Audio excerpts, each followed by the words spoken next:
Hello and welcome to another episode of CISO Tradecraft, the podcast that provides you with the information, knowledge, and wisdom to be a more effective cybersecurity leader.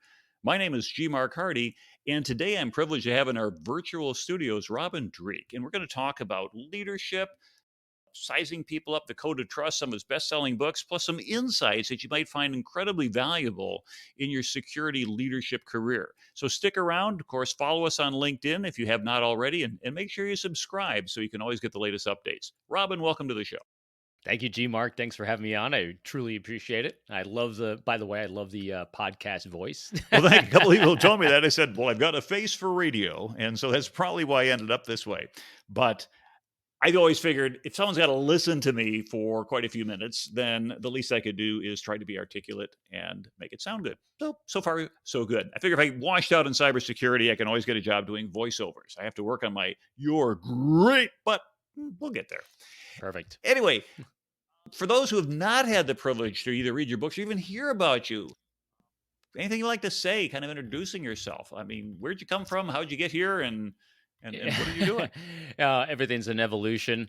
So my general way I was introducing myself is former head of the FBI Counterintelligence Behavioral Analysis Program and spy recruiter, and the founder and CEO of People Formula, a leadership and communication strategies company. But now I'm just saying recovering spy recruiter and expert in trust. There you go. And that's interesting because when we talk about the concept of dealing with people and spies and having worked at the bureau for as many years as you had, it probably gave you some unique insights into both the positive side as well as what the negative side of people. Would you say that's a true statement? Yes-ish. I'll say yes-ish because I don't see a positive or negative with people. It's more of a just people. When you spend your entire career trying to forge relationships with absolutely everyone that our country and our allies might see as a potential threat, then what you do is you learn to quickly let go of any preconceived biases you have when engaging. Because if you engage with any sort of bias, it's going to come across as very judgmental to others and their shields to be up, and you're not going to forge any sort of relationship. No relationship, no information. No information, no safety and security. So you really, if you want to succeed, you just learn to dive deep and be curious. And so what this suggests then is that trust seems to be kind of a core element of any type of relationship. It is. Trust is safety. And when you offer safety and psychological comfort to all and to those you're engaging, that actually forges that kind of trust, which is predictable behavior in others. And that's because when people can predict what you're going to do and when you can predict what they're going to do, it really, and as you're a leadership expert, you know that one of the things leaders always need is situational awareness. Because when you have that situational awareness, you can make decisions to forge forward. And that's what allows people to do. And you'd mentioned something that trust equates to predictable behavior. That's kind of what I got out of that last thing.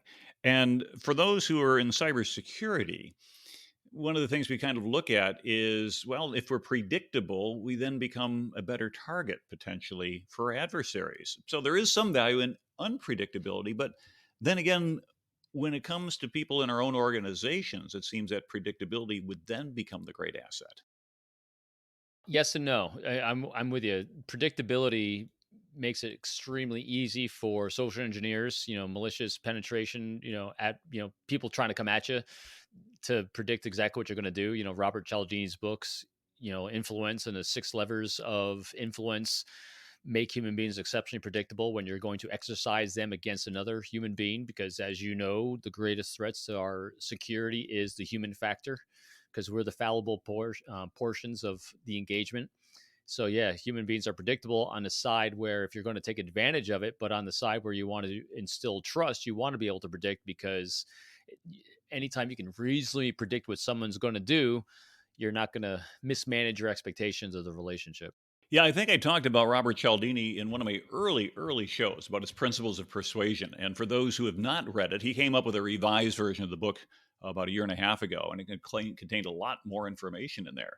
But for those who are not familiar, the reciprocity, which is if I hold the front door for you, you'll hold the next door for me. And we kind of expect that. And the reciprocity doesn't have to be proportional. I can give you a free sample, and then you're going to feel like you have to buy the whole product. And we find out that from a security perspective is that we want to be aware that on the good side, if we treat our people well, if we give them something, here's a little free something or other, that they tend to want to reciprocate. Absolutely. Matter of fact, I've read his revised vision as well, and the add-on I thought was the really powerful one that I love, and that is unity. And when we think about the unity, because it was kind of absent from the first draft. I guess if you have to update things, you have to add one Yeah, more. I mean, got to even come up Stephen, at least even one Stephen thing new. Covey had an eighth principle that came out, although I think it was his son, Stephen F. Covey, who published that one. Right. Second was scarcity. It tends to influence people's behavior. Only 3 seats remaining. Sale ends at midnight tonight. Things such as that. We're in a pandemic, and there's no more toilet paper. Mm-hmm. The used car market right now is a great example of it. Microchips are going away. Gasoline, drives, so it's not that there's more or less gasoline driving up prices. It's consumer sentiment that is driving up prices of a lot of things. So when you bring real scarcity and the imagined scarcity into it, there become massive influencers of human behavior. And the third one is authority, where in Cialdini's principles and the principle of persuasion, somebody in authority tends to cause you to do things that you wouldn't do otherwise. And of course, been career in law enforcement, you probably have an insight on that. Yeah, and actually, that's the big principle behind everything. What I did was to not try to exercise that authority, because when people are sensing that someone's trying to influence them using authority, you get a lot of rebellion. You got a lot of shields up. It's a very powerful lever of influence. That's why, if a social engineer is coming at you, they're going to hold a clipboard, they're going to have a suit, or they're going to have the proper attire, they're going to have a name badge, all these, props that give them that sense of authority to influence your behavior. But at the same time, that is the last thing I ever try to do, is use any sort of authority when chatting with someone, because literally no one had to talk with me. And if you want to inspire trust, if you want to inspire good information coming, accurate information, you want them to give it from their point of view willingly and wantingly, rather than trying to coerce it in any way, because then it's all circumspect. And I think in the cybersecurity world, the corollary to that is when I ask people, how many people in your organization can screw things up with a computer? The answer is just about everybody. Then the question is, how many of them work for you? And almost none of them do. And as a head of security, you've got a special challenge in that you don't have authority over the individuals whom you need to change their behavior. So you have to influence them. And then, of course, that brought me back to the principles of persuasion and influence, is why that works so well and things such as that. And I actually, so even though I got really hypersensitive to the words, because having that super type A personality, because yeah, I went to the Naval Academy, Marine Corps officer, FBI, counterintelligence, that is a screaming hardcore type A, which is all about power, not leadership. Leadership is a learned thing, where leadership's about others, power is about self. Robert Greene's 48 Laws of Power was the greatest book on how to be a narcissist I have ever read. But when you're going to exercise leadership and make it about others, you really have to get over your own sense of greatness. You got to get over that. And so words like influence and persuasion, they're almost at the same level of manipulation to me, because it's still what I want. I like words like inspire. Trying to convince you to do something is about what I want. Try to inspire you to want to means it has to be what you want. So I always try to communicate in terms of the other person's priorities, give them resources to make choices that are good for them from their point of view. Which means you have to be a careful listener. Extremely careful listener, a very good listener. Take it all in without judgment. Know what your own confirmation biases are, and have ways and things in place to try your best to overcome them. And if you can't, be transparent about them as well, because people aren't looking for you to be perfect. They're looking for you to make an effort. And so as long as you're making an effort on their behalf, you're demonstrating vulnerability, and you're demonstrating transparency. So they have all the information that they think they need to make a good choice, because that creates that feeling of comfort and security. So they can make choices. Then you're going to have a great relationship. You'd mentioned the concept of vulnerability, and I think it's rather interesting because, to a certain extent, in the cybersecurity world, of course, vulnerabilities are things you patch, you try to get rid of. But Yes. here we're not talking about that. Here we're talking about psychological, even interpersonal vulnerabilities, where I show that, hey, I'm human. I can make a mistake. I can have feelings that don't always align with perhaps what yours are, but they still need to be acceptable. How does vulnerability or disclosing or kind of sharing that help build trust? It totally empowers the other person with knowledge. It also shows that you're less insecure about who you are, because there's a couple of guarantees of human behavior. One of them is that every human being is always going to act in what they think is their best interest in terms of their own safety, security, and prosperity, and their own psychological comfort. All I have to do is figure out what you think that is, and I now know what you're going to do. The other thing is that we're all insecure about something. We all have shame about something. Now, the people that are the most secure, most self confident, but they balance that self-confidence with humility are the ones that actually can demonstrate vulnerability, where they actually know what their strengths are, because you can't demonstrate vulnerability and be a complete bumbling idiot, because if you do that, you're just validating that you are a fool and that no one's going to listen to you or want to chat with you or be part of your life. But if you have competence in the areas that you know your strengths are, and you can demonstrate that vulnerability, so you can say, hey, here's my blind spots, and if you want even better to tick that up a notch. So here are my blind spots, but here's what I'm doing to overcome my blind spots. I have this person in my life who I call a loving critic. I have these teacher mentors and guides. This is the program I have in place because I know these blind spots about myself. It is what it is. These are my strengths. And that's all now knowledge for you to make good, healthy choices for your life and moving forward. And that's what people are looking And it goes a lot more beyond than just job interviews, such as they say, well, tell us something when you were embarrassed or tell us something went wrong. But what I hear from you saying here is that with a kind of a fulcrum of confidence of what you're aiming for, you've got kind of two variables. One is vulnerability and the other is arrogance. And they kind of act as counterweights to each other. The more arrogant you are, the less willing you are to be vulnerable. And presumably, the more willing you're able to display some amount of vulnerability, not making yourself a hopeless mess, but it reduces that perception of arrogance and therefore allowing a person to gain a little bit more confidence in who you are and therefore increase that level of trust. right. Arrogance is just another sign of overdeveloped ego, overdeveloped sense of self and our own grandiosity, our own entitlement, because we think our title and position entitle us to things. But in reality, no one cares about your title and position. They just care about how you treat them. They care about how you demonstrate how they're valued, how you want to affiliate with them, and whether you create an environment of safety and trust for them to be a resource for you accomplishing the mission.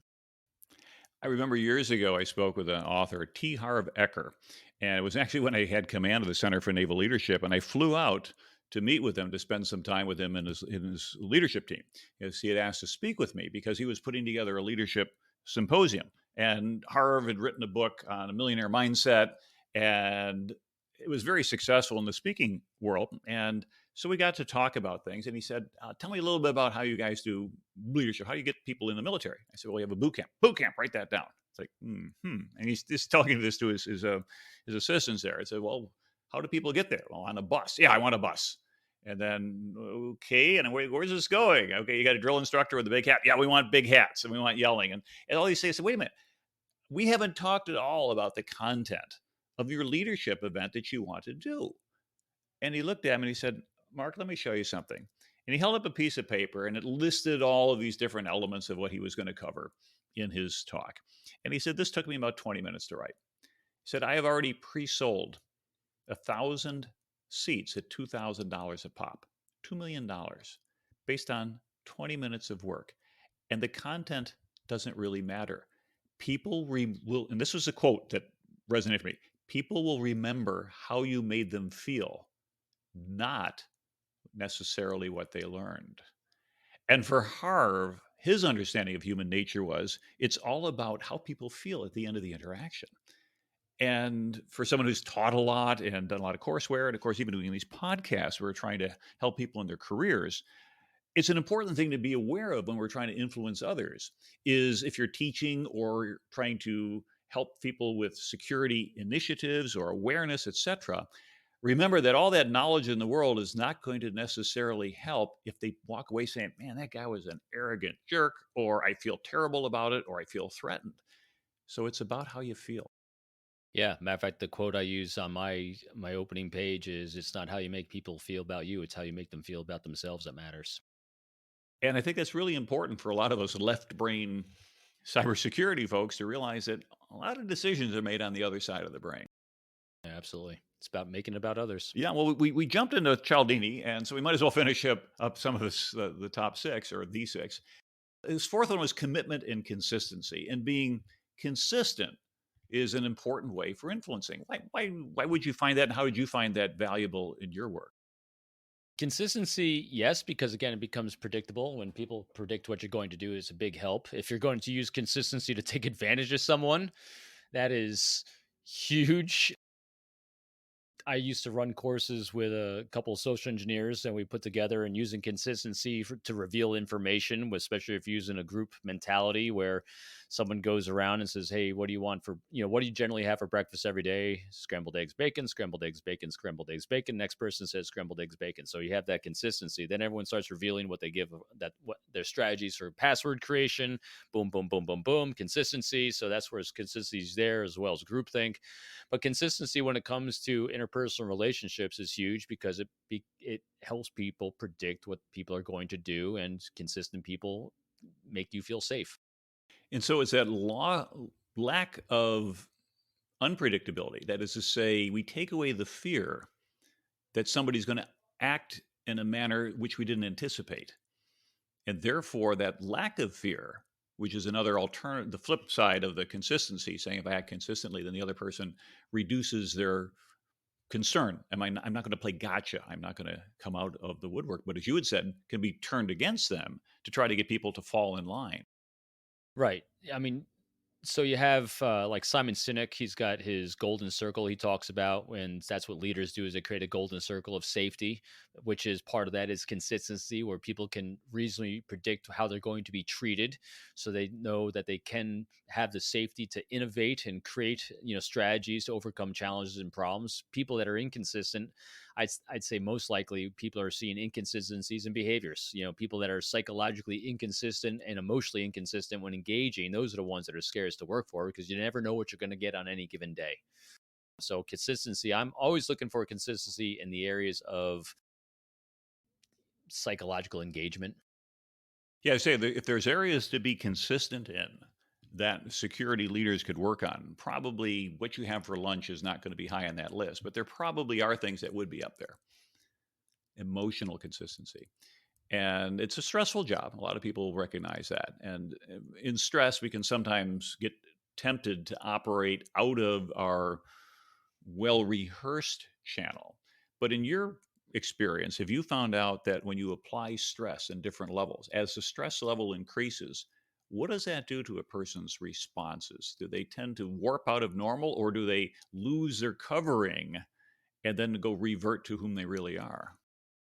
Watching people respond to stress really is a great indicator about how mature they are and how far down their own path they are in their own area of expertise.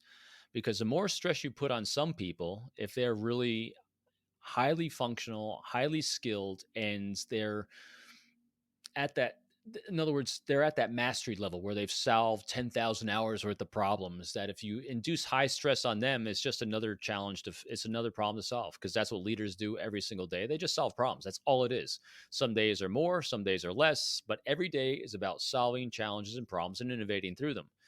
You can tell the leadership maturity of someone by how they respond to tempo of change, which is stress, the types of challenges that they face if they're new or imagined. I think COVID is a great example of this. No leader that I know has faced anything like COVID before. And I always say, and you get it from being your times in the Navy, you have all these standard operating procedures, SOPs. And I'll tell you what, there is no SOP for chaos. And so when you face something you've never faced before, you have to innovate to solve the problem. The ones that are freaking out, stressing, where they start acting irrationally, their behavior becomes erratic, those are the ones that you start distancing yourself from, because they need some time to collect themselves back up, to start cognating and thinking rationally again to solve the problem. Because as they're spinning around in a world of asking why questions, why did this happen, why is this going on, that's not solving the problem. Solving problems requires leaders to ask what questions, what specifically happened, what can we do about it? Because I'm always looking for people that are cognating, thinking, and asking what questions to solve problems to maintain, no matter what stress level is hitting. They don't. I don't think great leaders don't see things as stressful or less stressful. They just see challenges. Yeah, and I think inducing stress into others, that goes back to Robert Greene's 48 Laws of Power. Try to rattle the other guy. And as you had said, it's a nice recipe for narcissism. Yeah, it's not nice. And It's not. yeah, I remember actually a friend of mine gave me that book. I've got it here on my bookshelf, and I can't read through it. I just get to it to the point where it said, reading the table of contents is about as deep as I need to get to. And you can almost, yeah, as each of us reaches over our shoulder and kind of points at the book. So that one, yeah. So I got my 48 Laws of Power to my left from last year, and I'm almost done with the Rules of Human Nature by him this year. So interesting thing. Side note about Robert Greene, I've always tried to figure out, because I read a decent amount. His books, I almost put 48 Laws of Power down numerous times because it's kind of dark, like I already said. And so Laws of Human Nature I was excited about because it's not talking about, controlling and manipulating people, but it still had that same kind of tenor to it. And I was trying to ask myself, what is it about his writings? And this is it, at least from my perspective, and that is he talks about and really highlights unhealthy behaviors in human beings. All the other books I love reading are the ones that are talking about the positive aspect of how we can do this and how we can do this and how we can do this. Very, Simon Sinek-esque, leaders eat last, start with why, or any other great ones. But Robert Greene is more of a matter of fact. Here's all the human behaviors, and a lot of them are very unhealthy behaviors.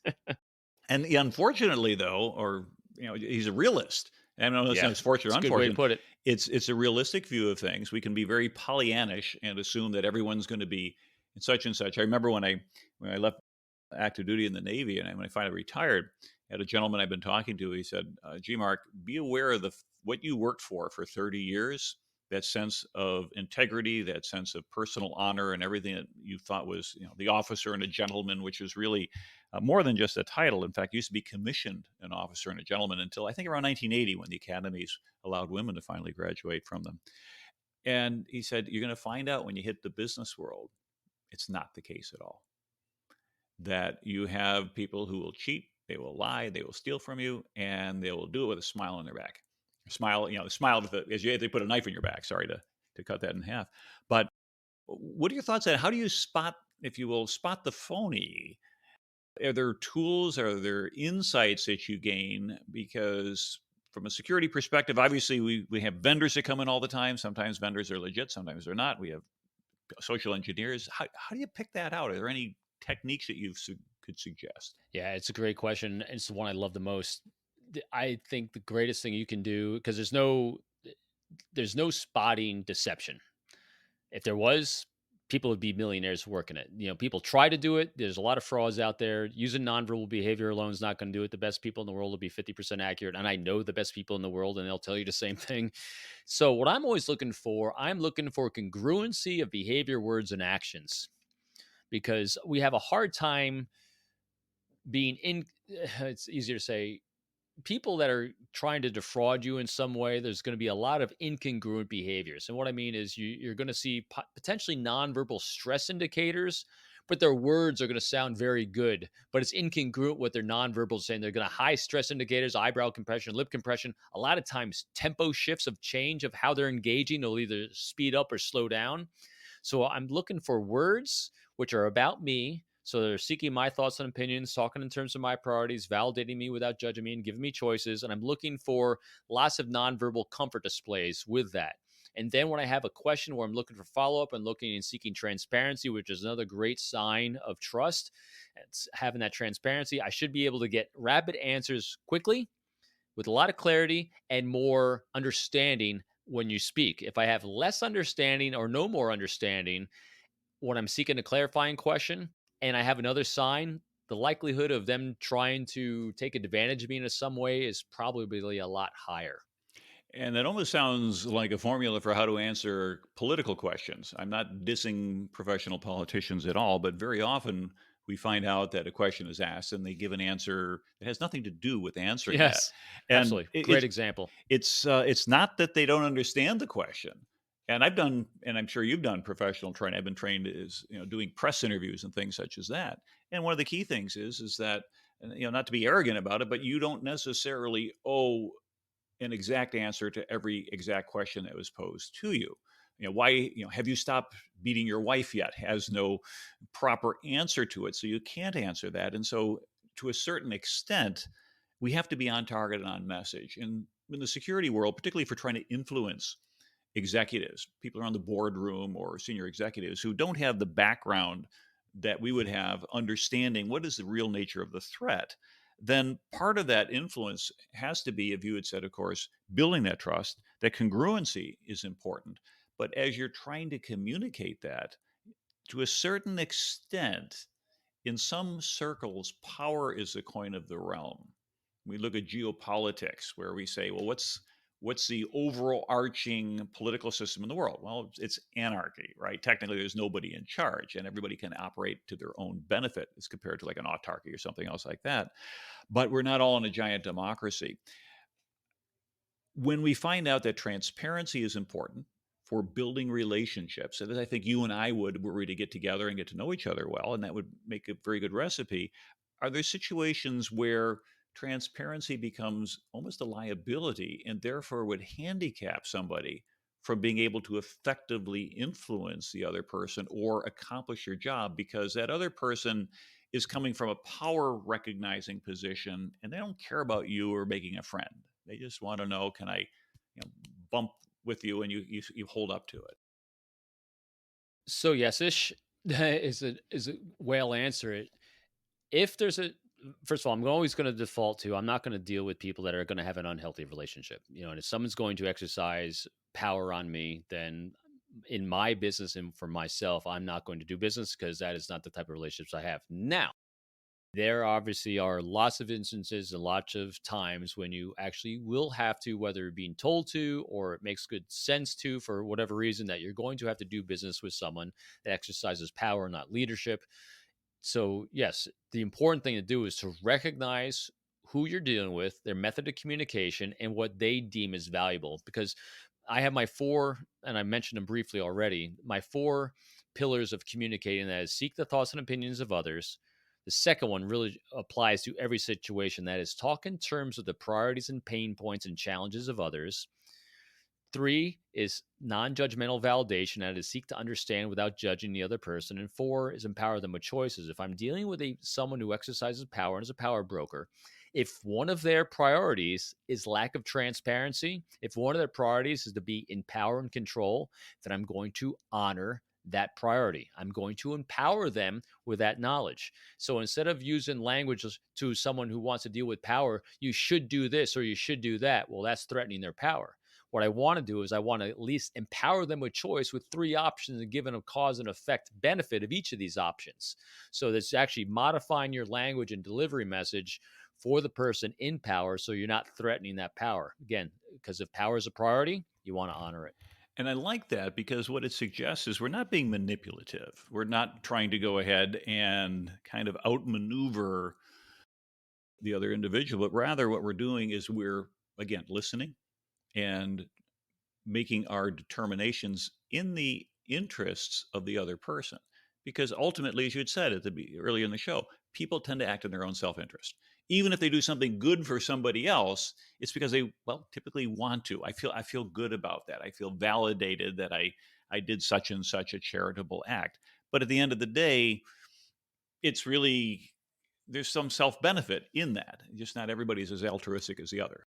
I'm completely with you on this. The fun thing is when you're dealing with someone that is exercising power, their focus on themselves is so vast that their ability to even see that you're doing anything like that or talking in terms of them is it's not there. Meanwhile, if you're the one making the conscious choice to make it about them and give them the power that they're seeking, who's in control? Because you're making all the conscious choices and they're just reacting to all the power moves that they're trying to make. Now, here's how it is not manipulation ever for me. If someone was to call me out and say, "Robin, are you doing this on purpose because you're trying to give me power?" Why, yes, I am, because that's what you want. If you don't want to, I won't. That's where I'm transparent. I will be, I, people know that, how I do what I do and how I communicate and how I try to really hard to pay attention to your priorities, your pain points, your challenges, and offer you resources in terms of those things, being transparent, be vulnerable. And if someone says, "Are you doing it to me now?" I said, "What? Making it all about you?" Yes, I am. If you want me to stop, I'll do it. And it's surprising. It's probably just neutralizes any avenue of attack they have on you. And really, what you're doing is your thoughts and your approaches are to remove a lot of those barriers that other people put up to be able to listen to you. And you say in your book titles, like it's not all about me and sizing people up in the code of trust. Those there's a misperception. I think they could say it's like, well, it's not all about me. It must be about all of us. But I'm still me. And of course, on the cover, you got like the me in the middle. But it's bringing other people to a point where they drop their guard, so to speak, but not in a way that they get sucker punched, but they drop their guard insofar as it removes the barriers to trust. And so that suggests that the default starting point would be maybe not distrust, but maybe non trust, sort of a neutral. Do you think most people start out at zero and then they kind of go positive or negative? Or do they start negative? Or do some people just, I'll trust you till you do something bad? Or do we have that whole bandwidth of different behavior? It is a whole bandwidth of different behaviors depending on our genetics, depending on our upbringing, depending on our context, depending on the situation in which we're dealing with people. Some people naturally default to trust, some people default to not trust. It really depends. Me, I default to trust all the time. And I'll wait until you show me not to. In order to do that though effectively and not be taken advantage of, you have to do your best to see the behaviors and who you're dealing with objectively. And then everything we've just talked about is modeling the way of healthy communication. There is a, I try to remember where I found it. It was months ago, but somebody had animated this. It was a little trust exercise. And basically, you could say yes, and the other person says yes. And if you both, if you're fighting, if one says yes, the other says no, one's vulnerable. And then if they both say no, then you both win a little bit. And so, or something like that. And Prisoner's dilemma. it is a prisoner still. That is exactly it. Thank you very much. Okay. So fill that gap in my brain. Anyway, what was interesting is that they had different strategies. You could play against different opponents, and one of them would always give you your way, always be vulnerable. The other one would always try to screw you. The other one would kind of respond to you and do whatever you did. If you were good on the opening round, they were good on that round. And then if you stay good, they stay good. But if you went evil on them, then they'd, okay, fine, well, I'm going to stay evil on you. But the optimal strategy seemed to be that you give the other party a mulligan, if you will. If you both start with trust, the other person does something distrustful, ha ha ha, you don't immediately go to distrust. You kind of say, well, maybe they pushed the wrong button, and then if they come back on the trustworthy side, you haven't violated that. What are your thoughts on that? I mean, it was an interesting animated exercise. I played with it for quite a while, trying to paint into the corners. I totally agree. I deal with my son, who is now a Marine Corps officer, and he just graduated the Naval Academy, and we strategize leadership challenges like this all the time. Whether you're being ranked against anyone else, whether you're competing against anyone else, above all else, our strategy in everything we do is your personal brand. 100%. Mm-hmm. When you have a personal brand that you're there for others, that you're there to support others, that you're there to make them look good, you're there to make them be successful, you're there for the mission. That's what leaders are. And you constantly, if you are consistent, because there's that consistency again of modeling the way of the selfless servant leader, you will succeed, because you cannot do anything in life without relationships. No relationships, no success. No brand, no relationships. And it all comes down to trust. And so, what I hear you saying then is part of building your core brand identity is to be a trustworthy individual. 100%. And for cyber leaders, the trust has to transcend just a simple first round of people that we talk. Yeah, it's always nice to be trusted by your troops. Okay, we learned that in the military. You lead first, and as you say, you eat last. But beyond that, it's building that trust to influence the behavior of others over whom we have no direct authority. And yet, when we're perceived as being trustworthy, and as you had said in your fourth principle, empower people with choices, allowing them to feel that they've got a vote too. That takes them out of the the didactic, thou shalt do this. And a lot of security had started that way. Now we're at a point where there's so much complexity out there. There needs to be choices because there's no one right way to do it.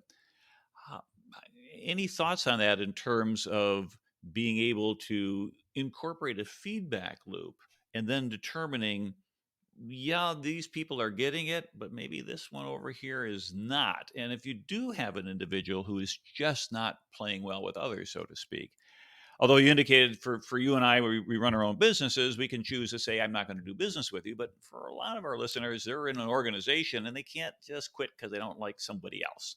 Right. What are the coping strategies for somebody when you find yourself where you've got to work with somebody, but they're not going to be trustworthy necessarily? They're not going to be honorable.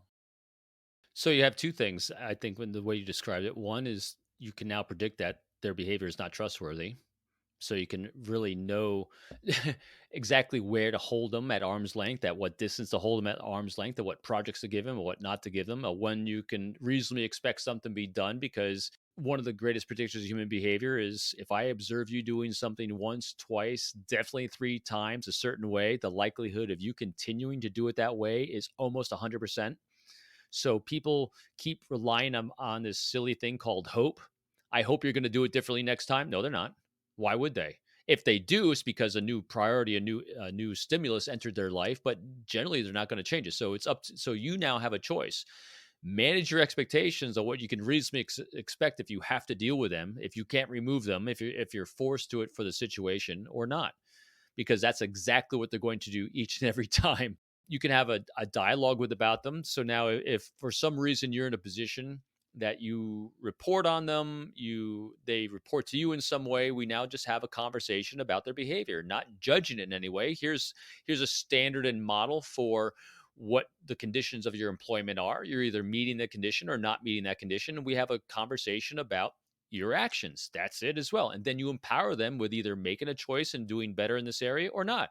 If you don't do better in that area, I'm going to empower you a choice with where you want to go next, and I'm going to help you out the door. I mean, it's because the entire time I'm not judging you. I'm just a resource for you being successful. And if you're not successful with me or on this project, I'll help you move on. But again, if you're forced to deal with that, then it's empowering them with choice about how to engage with you. It's empowering your bosses you report to with their own choice. Say, listen, boss, when you actually give that transparency, you don't try to overstate something as being worse than it is or less than worse it is. You literally talk about here's where we are, here's what everyone's working on, here's a timeline we can meet, here's a timeline we're not going to meet, here's what everyone's contributing, here's what everyone's not contributing.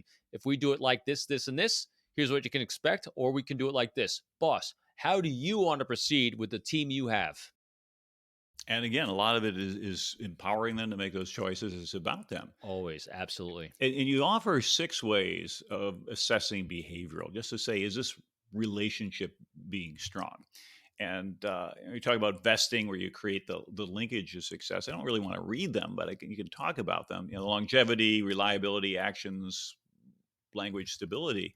But as we look at those, what are your thoughts in terms of ways that people can kind of have not necessarily a scorecard, but kind of the gestalt to say this is working or this is not? What are the things that would either be, high value items that say this is working really well, or high value items that say this is really not working well?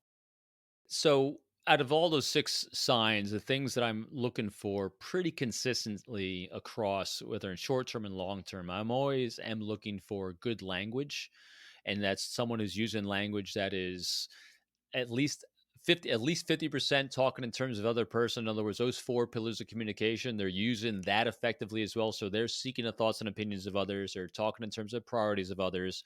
They're validating others and not judging them to giving them choices. So I want someone using great language of communicating with others on the team.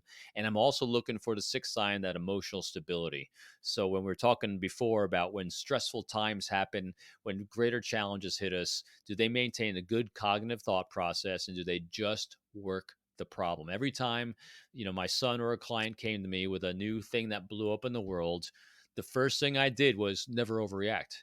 It's just like, all right, here's the challenge. Let's work the problem. 9/11, not 9/11. That was what I dealt with. COVID happened to my son. He gets recalled to the Naval Academy, and there's no SOP for chaos. And I go, all right, what's your challenge today? What's the mission? Let's work the problem. Okay, new challenge. Let's work that. He tore his ACL. All right, you tore your ACL. You want to go Marine Corps? We got to work the problem. There's no always me, because one other thing that great leaders do is too positive outlook. Never a victim, always someone who's taking action to work the problem. And I think that's really important because there is a tendency for some people to blame others for their misfortune rather than accept the fact that, well, you kind of dug that hole, you dug that hole yourself. And we can't always change others because we know how difficult it is to change ourselves. But what are the kind of self warning signs that a person can find that will really become self limiting in their career if they don't master them?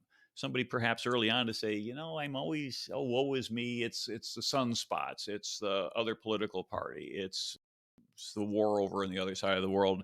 It's everything except your choices. And at some point in time, that's a discipline we have to learn, and it's almost an orientation. Is there anything you found successful as a Naval Academy graduate, Marine officer, or working with your son who's following the same path? Congratulations, by the way. That you would think you can share that might help people align to that standard. There's a statement I was given when I was young as a new lieutenant, and it was very simple. What now, Lieutenant? And it was really simple. Chaos hits the wall, and you're always looking around, looking for, trying to place blame. I said, no, you're in charge. What now, Lieutenant? Solve the problem. Another great book, since been mentioning books. I did not think I'd love it as much, but I am a massive lover of Jocko Willink and Leif Babin's Extreme Ownership.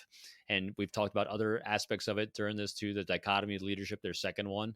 But Extreme Ownership, anytime something went sideways with any of my clients or my son and even myself, the first thing I do is, what did I do to cause that? Because human beings very, very rarely, if ever, are doing anything to you. So the other thing I said earlier on is human beings are very predictable. And that is, first thing is, we're always going to act in our own best interest. The second half of that is, I think I forgot to mention, is we're all insecure about something. All it happens is that, oh, I did mention it. All it happens is that someone does something to flare up that insecurity, and it gets directed at you. And so if an insecurity gets flared up and it's coming at you, first thing you ask yourself, what did I do to flare up that insecurity to cause it to come at me? And I dive deep on this, so if all of a sudden your ranking somewhere internally goes from number 1 or 2 down to number 10 or 15. Oh, I didn't do it. It's him. The system's screwed up, but this person has it out for me. I said, all right, let's assume they have it out for you. What did you do to cause them to have it out for you? I didn't do anything. Oh, really? Think hard. Did you ever say anything negative? Did you ever give a look that was judgmental in any way of anything they've ever said or done? And then all of a sudden the brain starts working and they start tinkering in their head. I said, oh, yeah, I think about a year ago, I said, it doesn't take much, but people hold resentments and they're going to get you. Now, it's up to you what you want to do about it. Own it, apologize for it, make right by it, but know that you caused that behavior. Now, their behavior might be inappropriate, not culturally acceptable. Doesn't matter. You can't control that. All you can control is you and your reaction to it. Excellent insight. And I think it's one of the most powerful self-awareness items that people can have is, yeah, no doubt, to know what it is that you're doing that has created the situation you're in. Very rarely is it external circumstance. Okay, fine. Yeah, maybe you got hit by a meteor. Well, that's not your fault. But those don't happen. That doesn't happen very often. All right, get hit by a meteor. What now, Lieutenant? Yeah, exactly. Yeah. Pull out the side of your head and keep on going.